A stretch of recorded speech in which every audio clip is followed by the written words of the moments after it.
ಈ ಎಲ್ಲ ಕಾರ್ಯಕ್ರಮಗಳನ್ನು ಕೆಜೆ ನ್ಯೂಸ್ ಇಂಡಿಯಾ ವಾಹಿನಿಯಲ್ಲಿ ತಾವು ಸವಿಸ್ತಾರವಾಗಿ ನೋಡಬಹುದು.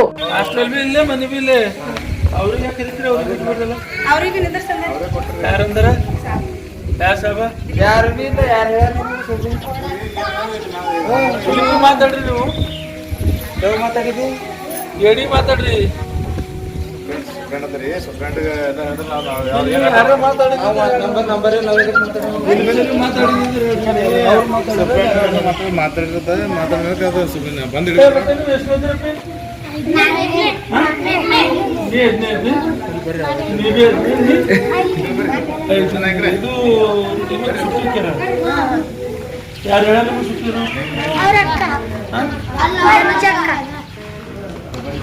ಯಾರು ಅಡಿಗೆ ಮಾಡೋದು ಸೂಪರ್ಡೆಂಟ್ ಬರಲ್ಲ. ಸೂಪರ್ಡೆಂಟ್ ಯಾರು?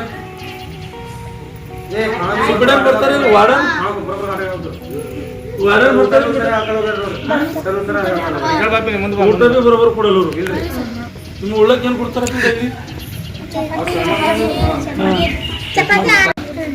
ಇದು ಬ್ಯಾಳಿ ಬ್ಯಾಳಿನೂ ಚಂದ ಮಾಡ್ತಾರ. ಅನ್ನ ಚಂದ ಮಾಡಲ್ಲ ಹಂಗ. ಮತ್ತಿದು ಬಾಳಿಕೆ ಅದನ್ನ ಕೊಡ್ತಾರ ನೀವು? ಬಾಳೆಹಣ್ಣು ಬಾಳೆಹಣ್ಣು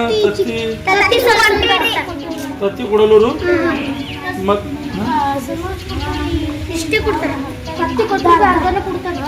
ಅರ್ಧ ಕೊಡ್ತಾರ.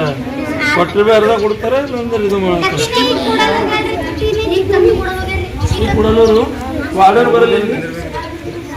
ತಾಲೂಕು ಆಫೀಸರ್ ಯಾವಾಗ ಬಂದಾರ? ಎಣ್ಣೆ ಕೊಡಲು ಮೈ ಹಚ್ಕೊಳಕ್ ಇವೆಲ್ಲ ಏನಿಲ್ಲ ಅವ್ರ ಬಳಿ. 2 ತಿಂಗಳ ಮೊದಲು ಎಲ್ಲ ಬರ್ತೀವ್ರಿ ಸರ್.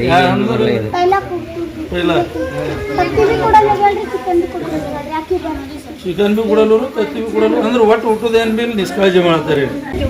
ನಿಮ್ಗೆ ಏನಾರ ತಕ್ಲೀಫ್ ಅದೇನಿಲ್ಲ ಅಂತೇಳಿ, ಸಿಸ್ಟಮೆಟಿಕ್ ಅದೇನಿಲ್ಲ ಅಂತೇಳಿ ನೋಡಕ್ ಬಂದಾರೆ. ಯಾವಾಗ ವಾರ್ಡನ್ ಯಾರು ಬಿ ಬರ್ಲಿ, ಯಾರು ಬಿ ಟೋಟಲೇ ಬರ್ಲಿ. ಇಲ್ಲಿ ಅಡಿಗೆ ಮಾಡೋರು ಎಷ್ಟು ಮಂದಿ ಯಾರಪ್ಪ? 4 ಮಂದಿ ಯಾರ. ಅಡಿಗೆ ಮಾಡೋರು 4 ಮಂದಿ ಯಾರ. ಅಡಿಗೆ ಬಿ ಅವರೇ ಮಾಡ್ತಾರೆ ಎಲ್ಲ. ನಮ್ಗೆ ಮೈ ಹಚ್ಕೊ. ಇಂದು ಬಸವ ಕಲ್ಯಾಣ ತಾಲೂಕಿನ ಹರ್ಕೂಡು ಗ್ರಾಮದ ಹರ್ಕೂಡು ತಾಂಡದಲ್ಲಿ ಏನು ಸಮಾಜ ಕಲ್ಯಾಣ ಇಲಾಖೆಯ ಹಾಸ್ಟೆಲ್, ಅಂಬೇಡ್ಕರ್ ಅಭಿವೃದ್ಧಿ ಹಾಸ್ಟೆಲ್ ಇದೆ. ಆ ಹಾಸ್ಟೆಲ್ನಲ್ಲಿ ಏನು ನಡೀತಾ ಇದೆ ಅಂದರೆ ಅಲ್ಲಿರುವ ಮಕ್ಕಳಿಗೆ ನಾನೀಗ ವಿಸಿಟ್ ಹೊಡೆದೀನಿ. ಅಲ್ಲಿ ವಿಸಿಟ್ ಹೊಡೆದ ಮೇಲೆ ಏನಪ್ಪ ಅಂದ್ರೆ ಮಕ್ಕಳು ಹೇಳುವುದು ಏನಂತಂದರೆ ಅಲ್ಲಿ ಅವರಿಗೆ ಊಟದ ವ್ಯವಸ್ಥೆ ಸರಿ ಇಲ್ಲ. ಫ್ರೂಟ್ ಕೊಡ್ತಾ ಇಲ್ಲ, ಆಮೇಲೆ ಬಾಳೆಹಣ್ಣು ಕೊಡ್ತಾ ಇಲ್ಲ, ಅಂಡೆ ಕೊಡ್ತಾ ಇಲ್ಲ. ಆಮೇಲೆ ವೀಕ್ಲಿ ಒಂದು ಸಲ ಏನು ಚಿಕನ್ ಕೊಡೋದು, ಅದು ಚಿಕನ್ ಕೊಡ್ತಾ ಇಲ್ಲ. ಆಮೇಲೆ ಅವ್ರಿಗೆ ಊಟದ ಏನಪ್ಪ ಅಂತಂದರೆ ಹೊಟ್ಟೆ ತುಂಬ ಊಟ ಕೊಡ್ತಾ ಇಲ್ಲ. ಬೇಳೆ ಮಾಡ್ತಾರೆ, ಅದಕ್ಕೇನೋ ಉಪ್ಪು ಹಾಕೋದು.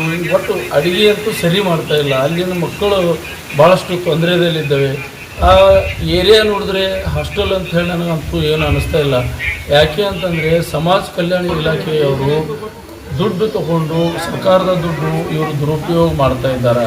ಮಕ್ಕಳಿಗೆ ಏನಪ್ಪ ಅಂದ್ರೆ ಕರೆಕ್ಟಾಗಿ ಫೆಸಿಲಿಟಿ ಕೊಡ್ತಾ ಇಲ್ಲ. ಅಲ್ಲಿ ಇರೋದು SC ST ಬಡ ಮಕ್ಕಳು. ಆ ಬಡ ಮಕ್ಕಳಿಗೆ ವ್ಯವಸ್ಥೆ ಸರ್ಕಾರ ಯಾಕೆ ಕೊಟ್ಟಿರುತ್ತದೆ? ವ್ಯವಸ್ಥೆ ಯಾಕೆ ಕೊಟ್ಟಿರುತ್ತದೆ ಅಂದರೆ ಆ ಮಕ್ಕಳಿಗೆ ಕುಂದುಕೊರತೆ ಇದ್ದಕ್ಕಾಗಿ ಇವು ಹಾಸ್ಟೆಲ್ ತೆಗೆದಿದ್ದು. ಹಾಸ್ಟೆಲ್ನಿಂದ ಮಕ್ಕಳು ಬೆಳೆದು ಓದಿ ಬರೆದು ಒಂದು ಉನ್ನತ ಮಟ್ಟಕ್ಕೆ ಹೋಗಲಿ ಅಂಥೇಳಿ ಆ ಹಾಸ್ಟೆಲ್ ಮಾಡಿರ್ತಾರೆ. ಇಂಥ ಹಾಸ್ಟೆಲ್ನಲ್ಲಿ ಅಲ್ಲಿಂದು ವ್ಯವಸ್ಥೆ ನೋಡಿದರೆ ಸಂಪೂರ್ಣವಾಗಿ ಹದಗೆಟ್ಟಿ ಹೋಗಿರುತ್ತದೆ. ಆ ವ್ಯವಸ್ಥೆಯಲ್ಲಿ ಅಲ್ಲಿನ ಹೆಡ್ ಕುಕ್ಕರ ಇವತ್ತು ಚಾಲೋ ಹಾಸ್ಟೆಲ್ ಅಂದ್ರೆ ಚಾಲೋ, ಬಂದ್ ಅಂದ್ರೆ ಬಂದ್. ಇದು ಏನು ಅವ್ರ ಅಪ್ಪನ ಮನೆಯಿಂದ ಮಾಡ್ತಾ ಇದ್ದಾರೆ ಅವರು. ಅದೇ ರೀತಿ ಏನಪ್ಪ ಅಂದ್ರೆ ಅಲ್ಲಿ ಹೋಗ್ತಾ ಇಲ್ಲ ವಾರ್ಡನ್. ಯಾವತ್ತೂ ವಾರ್ಡನ್ ಹೋಗ್ತಾ ಇಲ್ಲ. ಮಕ್ಕಳಿಗೆ ಕೇಳಿದ್ರೆ ವಾರ್ಡನ್ ಯಾರು ಅಂದರೆ ಗೊತ್ತಿಲ್ಲ ಅಂತ ಹೇಳ್ತಾ ಇದ್ದಾರೆ. ಹೀಗಾಗಿ ಇದರೊಳಗೆ ಏನಪ್ಪ ಅಂದ್ರೆ ತಾಲೂಕಾ ಅಧಿಕಾರಿ ಅವರು ದಿಲೀಪ್ ಉತ್ತಮ್ ಸರ್ ಅವರು ಏನು ಮಾಡ್ತಾ ಇದ್ದಾರೆ? ನಮ್ದೊಂದು ಪ್ರಶ್ನೆ ಇದೆ ನಿಮಗೆ, ನೇರ ಪ್ರಶ್ನೆ. ಮಕ್ಕಳಿಗೆ ಏನಪ್ಪ ಅಂತಂದ್ರೆ ಗೌರ್ಮೆಂಟ್ದಿಂದ ಬರ್ತಾ ಅಂತ ಸೌಲಭ್ಯ ಕೊಡ್ತಾ ಇಲ್ಲ ಅಂತಂದರೆ ನೀವು ಈ ಮಟ್ಟಿಗೆ ನೀವು ಸ್ಕೂಲ ಮತ್ತು ಡೆವಲಪ್ ಮಾಡ್ತಾಯಿದ್ರಿ, ಹಾಸ್ಟೆಲ್ ಡೆವಲಪ್ ಮಾಡ್ತಾಯಿದ್ದೀರಿ. ಯಾರಿಗೆ ಮಾತಾಡಿದರೆ ಒಂದು ಒಳ್ಳೆಯ ರೀತಿಯಿಂದ ಮಾತಾಡ್ತೀರಿ, ಎಷ್ಟು ಒಳ್ಳೆಯ ಕೆಲಸ ಮಾಡ್ತಾಯಿದ್ರಿ ಅಂತ ಮಾತಾಡ್ತಾಯಿದ್ರಿ. ಇಲ್ಲಿ ಬಂದು ನಾನು ಹಾಸ್ಟೆಲ್ನಲ್ಲಿ ಇವತ್ತು ನನಗೆ ಬೆಳಿಗ್ಗೆ ಫೋನ್ ಮಾಡಿದಾಗ ನಾನು ಬಂದು ವಿಸಿಟ್ ಮಾಡಿದೆ. ಹಾಸ್ಟೆಲ್ ನಿನ್ನೆ ಹಿಡಿದು ಅವರು ಸುಟ್ಟಿ ಕೊಟ್ಟುಬಿಟ್ಟಿದ್ದಾರೆ ಅಂತೇಳಿ. ಇವತ್ತು ಯಾವ ಹಾಸ್ಟೆಲ್ ಸುಟ್ಟಿಗಳಿದ್ದಾವೆ? ಹಾಸ್ಟೆಲ್ ಅವ್ರ ಮಕ್ಕಳು ಏನು ಹಬ್ಬ ಇದ್ದರೆ ಹೋಗ್ತಾರಂದ್ರೆ ಹೋಗಲಿ ಬಿಡಿ, ಬಟ್ ನಿಮ್ಮದೇ ಆಗಿ ಇಲ್ಲಿ ಸಂಪೂರ್ಣವಾಗಿ ಹಾಸ್ಟೆಲ್ ಆದಾಗ ಯಾರೂ ಇರಲ್ಲ. ಹಾಸ್ಟೆಲ್ ಕ್ಲೋಸ್, ಇವತ್ತು ಸುಟ್ಟಿ ಇದೆ, ಯಾರೂ ಬರಲ್ಲ ಅಂಥೇಳಿ ಹೆಡ್ಕೊಕ್ಕಾರ ಹೇಳಿದ ಮೇಲೆ ಇವರು ಏನಂತಂದ್ರೆ ನಿಮ್ಮದು ವಾರ್ಡನ್ ಸುಟ್ಟಿ ಅದ ಅಂತ ಹೇಳ್ತಾರಂತ. ಇದು ಯಾವ ವ್ಯವಸ್ಥೆ ನಡೀತಾ ಇದೆ ಇಲ್ಲಿ?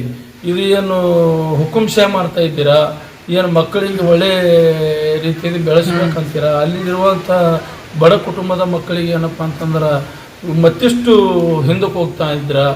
ಅದು ನಮಗೊಂದು ಅರ್ಥ ಆಗ್ತಾ ಇಲ್ಲ. ಇದೇ ಒಂದು ನಮ್ಮ ನೇರ ಪ್ರಶ್ನೆ. ನೀವು ಬಂದು ಇಕ್ಕೋದು ಯಾರ ಆದೇಶದಿಂದ ಇದು ಒಂದು ಹೇಳಬೇಕು. ಆಮೇಲೆ ಇಲ್ಲಿ ಕುಂದು ಕೊರತೆ ಯಾಕೆ ಇಕ್ಕಿರಿ ಎಂಬುದು ಹೇಳಬೇಕು. ಅವರಿಗೆ ಸಾಬೂನು, ಕೋಲ್ಗೇಟು, ಎಣ್ಣೆ ಇವು ಯಾವ ವ್ಯವಸ್ಥೆ ಹೋದ ವರ್ಷ ಕೊಟ್ಟಿದ್ದು ಈ ವರ್ಷ ಇನ್ನೂ ಕೊಟ್ಟಿಲ್ಲ ಅಂತೆ. ಇದು ಯಾಕೆ ಕೊಟ್ಟಿಲ್ಲ ಇದನ್ನು ಹೇಳಬೇಕು. ಇದೇ ರೀತಿ ಏನಪ್ಪ ಅಂದ್ರೆ ನೀವು ವ್ಯವಸ್ಥೆ ಮಾಡಿದರೆ ಸಂಪೂರ್ಣವಾಗಿ ಎಲ್ಲ ಹಾಸ್ಟೆಲ್ಗಳನ್ನು ಬಂದ್ ಮಾಡ್ತಾ ಇದ್ದಾರೆ. ಈಗ ನೋಡಿರಿ 87, 76 ಹಾಸ್ಟೆಲ್ಗಳನ್ನು ಕರ್ನಾಟಕದಲ್ಲಿ ಬಂದಾಗಿದೆ. ಯಾಕೆ ಬಂದಾಗಿದೆ ಅಂದರೆ ಇದು ಎಲ್ಲ ಸರ್ಕಾರಿ ಅಧಿಕಾರಿಗಳನ್ನು ನಿರ್ಲಕ್ಷ್ಯದಿಂದ ಬಂದಾಗಿದೆ. ಇವರು ಏನು ಅಲ್ಲಿ ಯಾರೋ ವಿಸಿಟ್ ಹೋಗಲ್ಲ, ಅಲ್ಲಿ ಇಲ್ಲೇ ಕುಂತಲ್ಲೇ ಒಂದೇನಪ್ಪ ಅಂದ್ರೆ ರಿಪೋರ್ಟ್ ಮಾಡಿ ಹಾಕ್ತಾರೆ. ಅಲ್ಲಿ ನಾನು SDMC ಭೇಟಿಯಾಗಿದೆ, ಅವ್ರಿಗೆ ಭೇಟಿಯಾಗಿದೆ. ಅವ್ರು ಏನಪ್ಪ ಅಂದ್ರೆ ರಿಪೋರ್ಟ್ ಮಾಡಿ ಹಾಕಿದ ಮೇಲೆ ಅಲ್ಲಿ ಹಾಸ್ಟೆಲ್ ಯಾರೂ ಇಲ್ಲ, ಕ್ಲೋಸ್ ಮಾಡಿ. ಇದೇ ರೀತಿ ಮಾಡಿದ್ರೆ ನಿಮ್ಮ ಮುಂದೆ ಬರುವ ದಿನದಲ್ಲಿ ನಿಮ್ಮ ಮಕ್ಕಳಿಗೆ ಕೂಡ ಏನಪ್ಪ ಅಂದ್ರೆ ನೌಕರಿ ಸಿಗಲ್ಲ. ಇದನ್ನು ನೀವು ಅರ್ಥ ಮಾಡ್ಕೋರಿ. ಯಾಕಂತಂದ್ರೆ SC ST ಮಕ್ಕಳೇ ಗರೀಬ್ ಜನರು, ಅವ್ರಿಗೆ ಬಡತನದಿಂದ ಒಳ್ಳೆ ರೀತಿ ಎಜುಕೇಷನ್ ಸಿಗಲಿ ಅಂಥೇಳಿ ಅವ್ರಿಗೆ ಅಲ್ಲಿ ಹಾಸ್ಟೆಲ್ನಲ್ಲಿ ಇರ್ತಾರೆ. ಹಾಸ್ಟೆಲ್ದಲ್ಲಿ ಅವ್ರಿಗೆ ಮಕ್ಕಳಿಗೆ ವರ್ಷಕ್ಕೆ ಏನಪ್ಪ ಅಂದ್ರೆ ಕಾಪಿ ನೋಟ್ಬುಕ್ ಬರ್ತವೆ, ಪೆನ್ ಬರ್ತವೆ, ಕಂಪಸ್ ಬರ್ತವೆ. ಇವು ಯಾವ ರೀತಿಯಿಂದ ಏನಪ್ಪ ಸಂಪೂರ್ಣವಾಗಿ ಮಕ್ಕಳಿಗೆ ಕೊಡ್ತಾ ಇಲ್ಲ. ಮಕ್ಕಳು ಇದನ್ನು ಹೇಳ್ತಾ ಇದ್ದಾರೆ. ಇದು ನಮ್ಮದೊಂದು ನೇರ ಪ್ರಶ್ನೆ. ಸಾಹೇಬ್ರೆ, ಇಂಥ ಕೆಲಸ ಮಾಡಬಾರ್ದು. ಇದು ನಡೀತಾ ಇದೆ ಬಸವ ಕಲ್ಯಾಣದಲ್ಲಿ, ಅದು ಬಸವಣ್ಣನ ಕರಂಭೂಮಿಯಲ್ಲಿ. ಇಂಥದ್ದೇನಪ್ಪ ಅಂತಂದ್ರೆ ಅಧಿಕಾರಿಗಳು ಈಟು ತಲೆ ತೆಗೆದು ಕೆಲಸ ಮಾಡ್ತಾ ಇದ್ರಿ ಅಂದರೆ ಯಾವ ರೀತಿಗೆ ಅಧಿಕಾರ ಮಾಡ್ತಾ ಇದ್ದೀರಿ ಎಂಬುದು ಅರ್ಥ ಆಗ್ತಾ ಇಲ್ಲ. ಇದರಲ್ಲಿ ಏನಪ್ಪ ಅಂದ್ರೆ ರಾಜನೀತಿ ಮಾಡ್ತಾ ಇದ್ದೀರಿ. ರಾಜನೀತಿ ಮಾಡಬೇಡ್ರಿ. ಮಕ್ಕಳಿಗೆ, ಬಡ ಕುಟುಂಬದವರಿಗೆ ಏನಪ್ಪ ಅಂದ್ರೆ ಒಳ್ಳೆ ರೀತಿಯಿಂದ ಅವ್ರಿಗೆ ಯಾವ ಫೆಸಿಲಿಟಿ ಬರ್ತಾ ಫೆಸಿಲಿಟಿ ಕೊಡಬೇಕು. ಒಂದು ವೇಳೆ ಕೊಟ್ಟಿಲ್ಲ ಅಂತಂದರೆ ನಾವು ನಿಮ್ಮ ವಿರೋಧವಾಗಿ ನಿಮ್ಮ ಮೇಲಧಿಕಾರಿಗೆ, ನಿಮ್ಮ ಸಚಿವರ ತನಕ ಹೋಗ್ಲಕ್ಕೆ ನಾವು ಆಗ್ರಹ ಮಾಡ್ತೀವಿ ಅಂತ ಹೇಳಿ ನಾನು ಒಂದೆರಡು ಮಾತು ಮುಗಿಸ್ತೀನಿ. ಜೈ ಹಿಂದ್.